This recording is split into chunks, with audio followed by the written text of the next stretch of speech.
Di sini saya akan menjelaskan mengenai supply chain management atau manajemen rantai pasokan. Supply chain management merupakan serangkaian kegiatan yang meliputi koordinasi, penjadwalan, dan pengendalian terhadap pengadaan, produksi, persediaan, dan pengiriman produk ataupun layanan jasa kepada pelanggan yang mencakup administrasi harian, operasi, logistik, dan pengolahan informasi mulai dari pelanggan hingga ke pemasok. Yang keterangan yang di bawahnya ini adalah definisi yang lebih sederhana. Jadi kesimpulannya pihak yang bersangkutan ataupun kegiatan yang dimaksud tersebut bertanggung jawab untuk memberikan barang-barang jadi hasil produksinya kepada pelanggan pada waktu dan tempat yang tepat dengan cara yang lebih efisien. Ya, yang selanjutnya adalah tujuan manajemen rantai pasokan.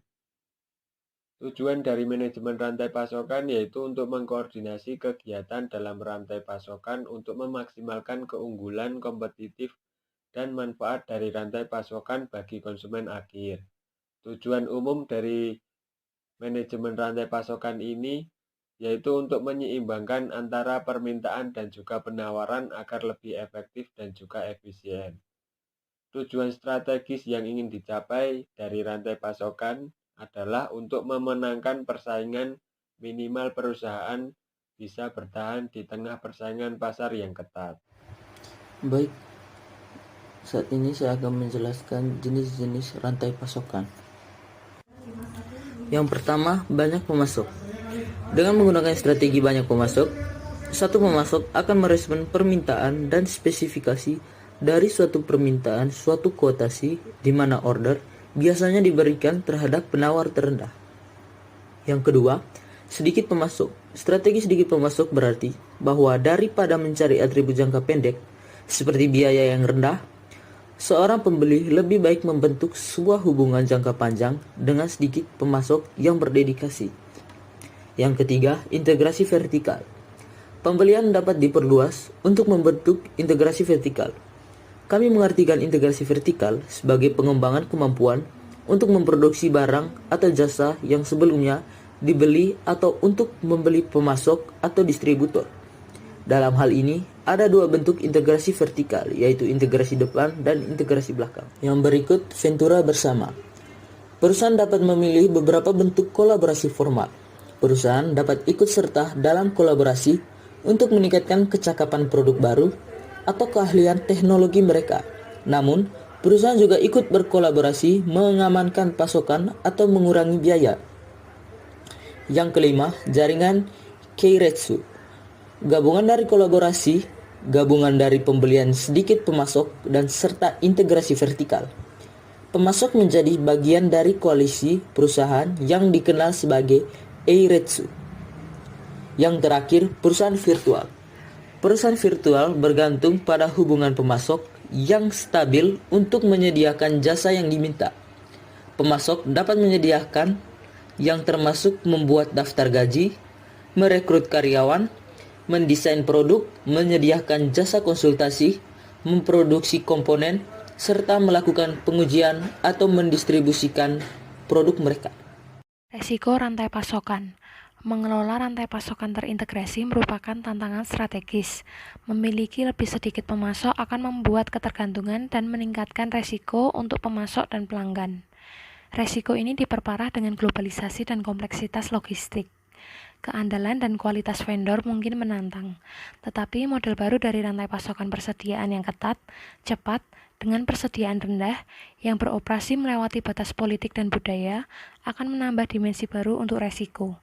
Rantai pasokan internasional meningkatkan resiko politik atau mata uang. Resiko dan taktik mitigasi. Pengembangan rencana strategis untuk manajemen rantai pasokan membutuhkan penelitian yang cermat, penilaian menyeluruh atas resiko terkait, dan perencanaan inovatif. Perusahaan fokus pada pengurangan potensi gangguan dan mempersiapkan tanggapan atas peristiwa negatif tak terelakkan. Fleksibel, rantai pasokan yang aman, asuransi yang cukup atas berbagai gangguan adalah langkah awal. Perusahaan dapat memilih diversifikasi pemasok. Opsi lainnya adalah menciptakan kelebihan kapasitas sebagai respon terhadap masalah rantai pasokan. Resiko rantai pasokan dan taktik. Resiko, kegagalan pemasok dalam mengantarkan. Taktik, Gunakan pemasok, gunakan kontrak yang efektif dengan penalti, subkontraktor yang digaji, dan perencanaan sebelumnya. Contoh, McDonald's merencanakan rantai pasokannya 6 tahun sebelum pembukaannya di Rusia. Setiap bahan baku diawasi dengan ketat untuk memastikan hubungan yang kuat.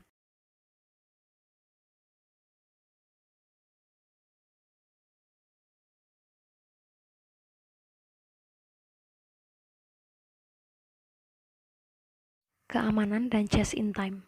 5% dari pergerakan kontainer tersesat, dicuri, atau ditunda keberangkatannya dalam waktu lama.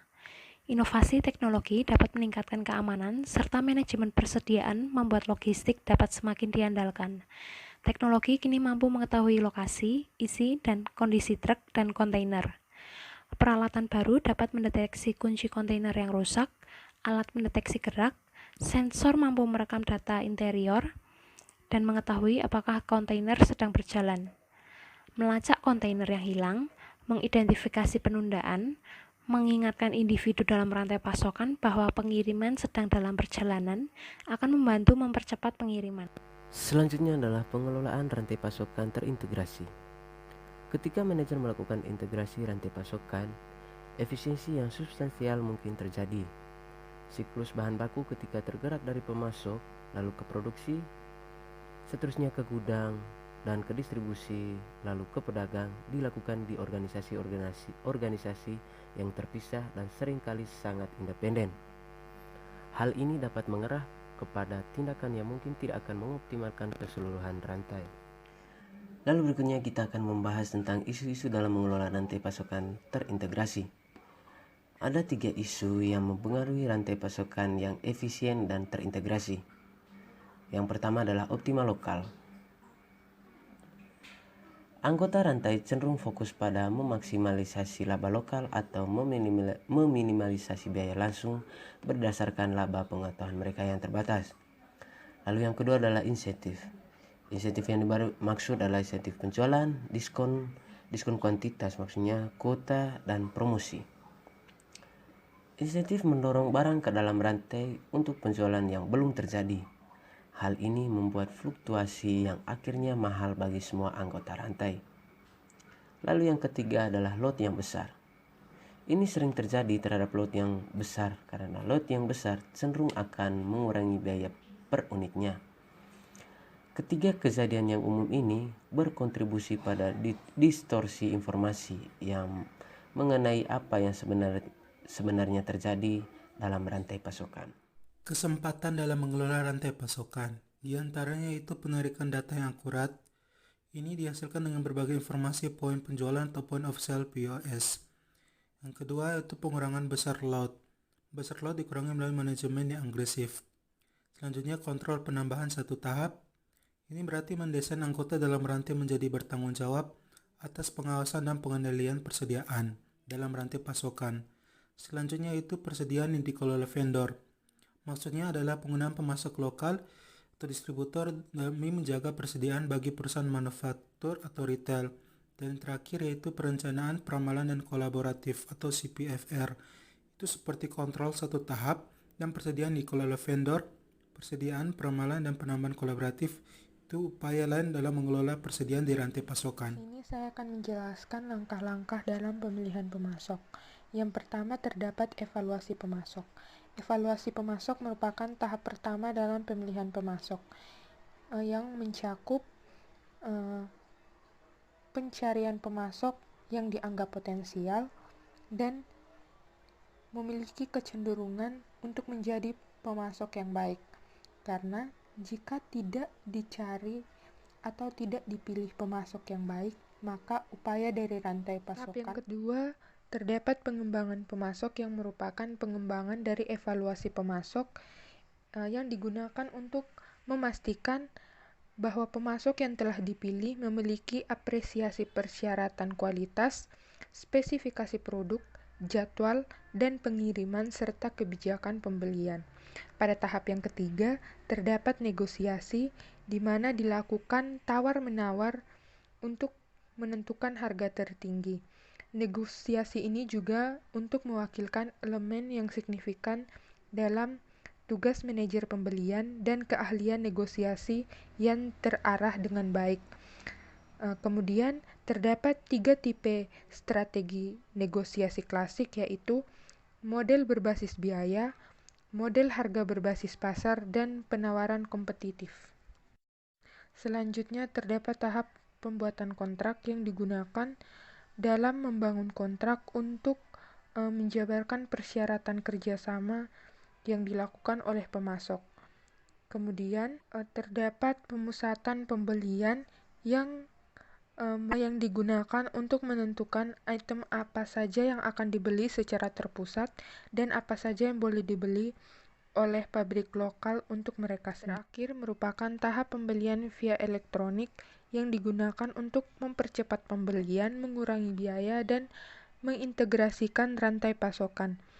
Pembelian item standar seringkali dilakukan melalui katalog online yang memberikan perbandingan biaya dan komentar gabungan, serta terdapat video klip yang membuat proses menjadi lebih efisien bagi pembeli maupun penjual.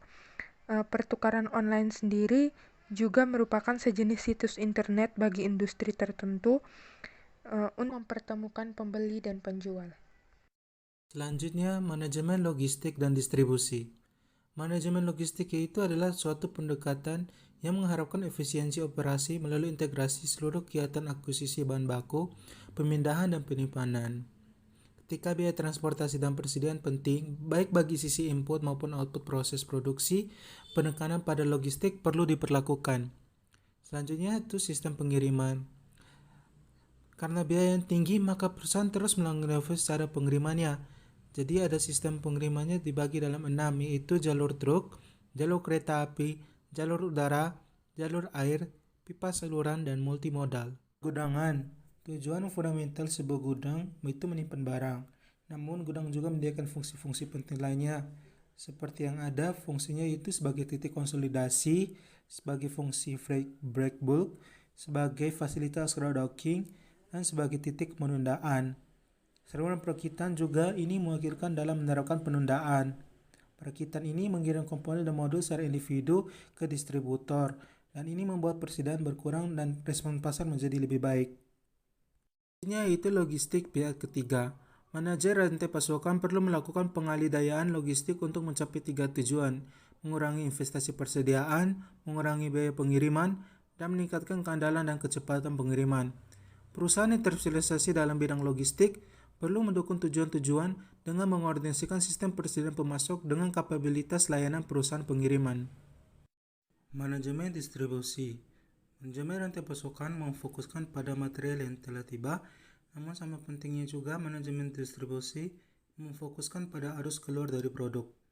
Mendesain jaringan distribusi untuk memenuhi harapan pelanggan itu menawarkan 3 kriteria. Pertama, respon cepat, pilihan produk, dan layanan. Selanjutnya, mengukur kinerja rantai pasokan. Yang pertama, aset dipercayakan untuk persediaan. Manajer rantai pasokan membuat keputusan penjadwalan dan kuantitas untuk menentukan aset yang dipercayakan untuk persediaan. Yang kedua, tolak ukur rantai pasokan nilai metrik bermanfaat ketika dibandingkan dengan data lampau, membandingkan nilai dengan perusahaan pembanding.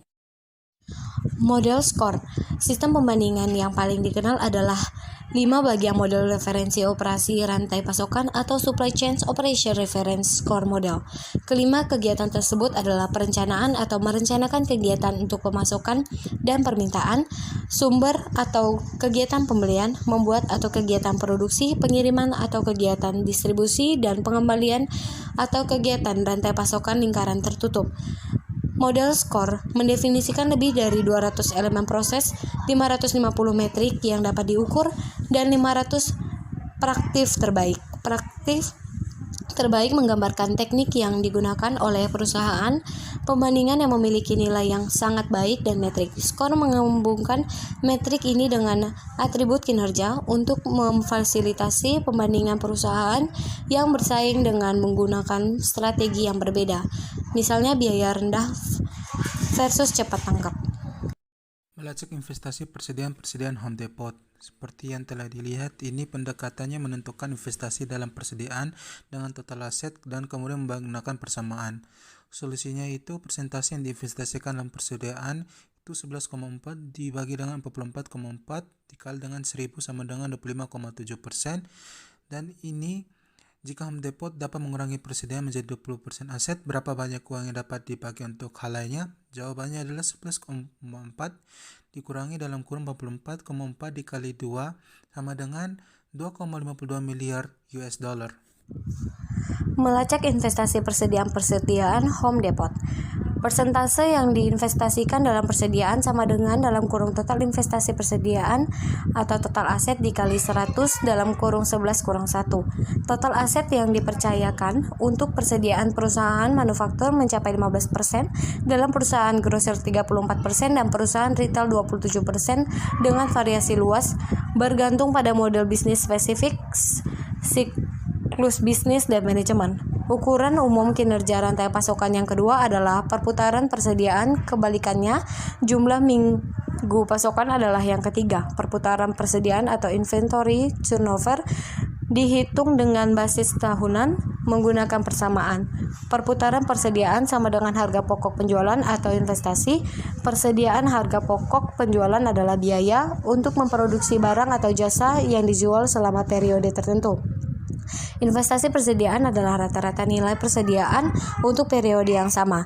Ini jadi merupakan rata-rata beberapa periode persediaan atau persediaan awal dan akhir yang ditambahkan dan dibagi dua. Seringkali rata-rata investasi persediaan tidak didasarkan pada apapun selain investasi persediaan pada akhir periode, biasanya pada akhir tahun. Studi kasus yaitu Global Garden, perusahaan yang bergerak di bidang restoran. Garden restoran ini merupakan rantai pasokan yang melayani lebih dari 300 juta orang per tahunnya. Strategi dari Garden yaitu adalah keunggulan operasi dan mempunyai 4 macam rantai pasokan yang berbeda. Yang pertama itu small waters, kedua adalah Garden Direct Distribution, ketiga adalah fresh food supply chain, dan yang terakhir adalah seafood supply chain. Pertanyaan di sini, apa keuntungan masing-masing rantai pasokan Garden? Dan selanjutnya, apa kerumitan dari memiliki rantai pasokan tersebut? Analisis dan kesimpulan studi kasus. Pertama itu Central Distribution of Force Malware, yaitu Garden dapat meminimalisir pengeluaran biaya. Selanjutnya, Garden Direct Distribution. Keuntungan dari penggunaan food distributor adalah untuk kemudahan dalam hal manajemen persediaan. Ketiga, Fresh Food Supply Chain. Dengan memanfaatkan pemasok lokal, produk dapat dikirim atau diantar secara fleksibel. Dan seafood supply chain menghindari risiko larangan penangkapan ikan dan menjaga kualitas ikan. Yang kedua, kerumitan yang dihadapi Garden itu memiliki 4 rantai pasokan, kompleks, mahal dalam biaya pengiriman, komunikasi, dan masing-masing supply chain memiliki persoalannya. Maka dari itu, dibutuhkan pemilihan pemasok yang selektif, pelatihan, sertifikasi, dan monitoring. Kesimpulannya yaitu Garden harus berhati-hati dalam pemilihan rantai pasokan yang mereka gunakan dan mempertahankan kualitas dengan mengukur kinerja rantai pasokan dengan baik.